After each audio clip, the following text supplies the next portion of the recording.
સુરતમાં પણ કાયદો અને વ્યવસ્થાની સ્થિતિ કથળી છે। સમાચાર સુરતથી સામે આવી રહ્યા છે, જેમાં કાયદો વ્યવસ્થાની સ્થિતિ કથળતી જોવા મળી રહી છે। તો નશો કરવા રૂપિયા ન આપતા યુવકની હત્યા કરવામાં આવી છે। ગત મોડી રાત્રે નશાખોરોએ રત્ન કલાકારની હત્યા કરી। નશેડીએ નશો કરવા માટે રત્ન કલાકાર પાસે પૈસા માંગ્યા હતા, તો પૈસા ન આપતા ચપ્પુ મારી યુવકને મોતને ઘાટ ઉતાર્યો છે। નશાખોરે 17 વર્ષીય રત્ન કલાકારની નિર્મમ હત્યા કરી છે, મોતને ઘાટ ઉતાર્યો છે। સંવાદદાતા રાબિયા સાલે લાઈવ જોડાઈ ચૂક્યા છે। જે રાબિયા, સુરતમાં કાયદો વ્યવસ્થાની સ્થિતિ કથળી છે, 17 વર્ષીય રત્ન કલાકારની હત્યા કરવામાં આવી છે, શું છે વિગત?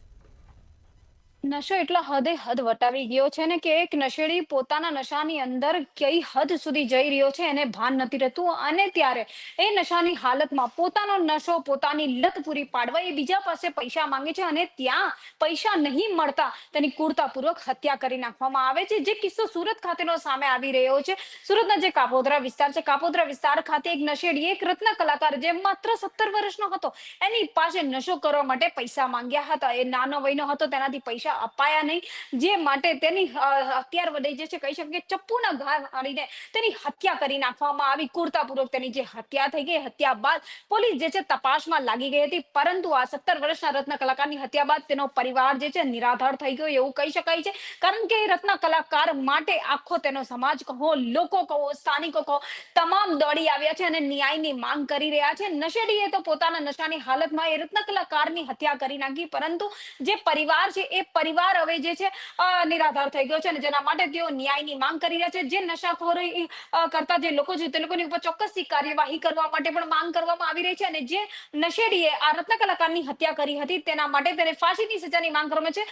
તમામ લોકો અત્યારે કાપોદ્રા પોલીસ સ્ટેશનનો ઘેરાવ કરીને પછી ગઈકાલે રાતના મોડી રાતે આ ઘટના ઘટી હતી, ત્યારે પણ લોકટોળું ભેગું થઈ ગયું હતું અને પોલીસ પણ આવી ગઈ હતી, અને પોલીસ દ્વારા તપાસ કરીને જે નશેડી છે એની પણ ધરપકડ કરી લેવામાં આવી હતી। સાથે જ જે પરિવારજનો છે, પરિવારજનોને આશ્વાસન પણ આપવામાં આવ્યું, પરંતુ ક્યાંક ને ક્યાંક 17 વર્ષનો આ દીકરો હોવાથી પરિવાર જે છે અત્યારે પરિવારની ઉપર આભ તૂટી પડ્યું છે, જેને લઈને તેઓ કાપોદ્રા પોલીસ સ્ટેશનનો ઘેરાવ કરીને બેઠા છે અને ન્યાયની માંગ કરી રહ્યા છે। આરોપીને પોલીસે પકડી પાડ્યો છે, તપાસ જે છે શરૂ કરવામાં આવી છે, પણ સવાલ એ થાય છે કે ક્યાં સુધી આવા દારૂડિયાઓ, આવા નશેડીઓને કાયદાનો ડર નહીં રહેશે? તેઓ તેમના નશામાં ક્યાંક તો કોઈની સાથે ગલત હરકત કરી બેઠી છે, તો ક્યાંક હત્યા કરી બેઠે છે, પરંતુ તેમની આ હરકતને કારણે ભોગ બને છે સામાન્ય લોકો, માસૂમ લોકો। જે રીતે આ 17 વર્ષનો જે આ દીકરો છે, જે રત્ન કલાકાર હતો, તે હત્યાનો ભોગ બની ગયો છે, તેણે પોતાનું જીવન ખોવી દીધું છે ને, અને તેના બાદ તેના પરિવાર પર આભ તૂટી ગયો છે। હાલ કહી શકાય કે કાપોદ્રા પોલીસ સ્ટેશન ખાતે અન્ય જે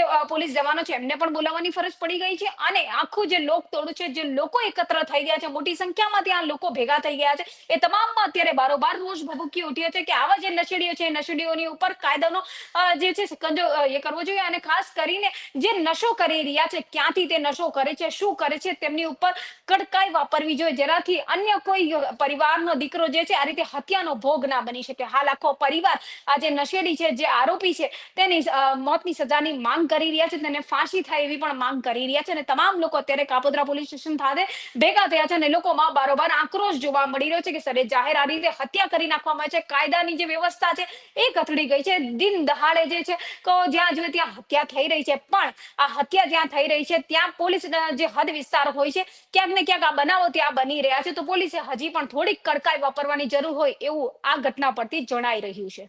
જી બિલકુલ રાબિયા, જાણકારી આપવા બદલ આપનો આભાર। તો આરોપીને ફાંસી આપવાની માંગ સાથે લોકોનો ઘેરાવો જોવા મળ્યો છે, પોલીસ સ્ટેશનને જઈને લોકોએ ઘેરાવો કર્યો હતો, મહિલાઓમાં રોષ જોવા મળ્યો છે, નશેડીઓનો ત્રાસ જોવા મળ્યો છે। જે 17 વર્ષીય જે રત્ન કલાકાર છે તેની હત્યા કરવામાં આવી છે। સુરતમાં કાયદો વ્યવસ્થાની સ્થિતિ કથળતી જોવા મળી।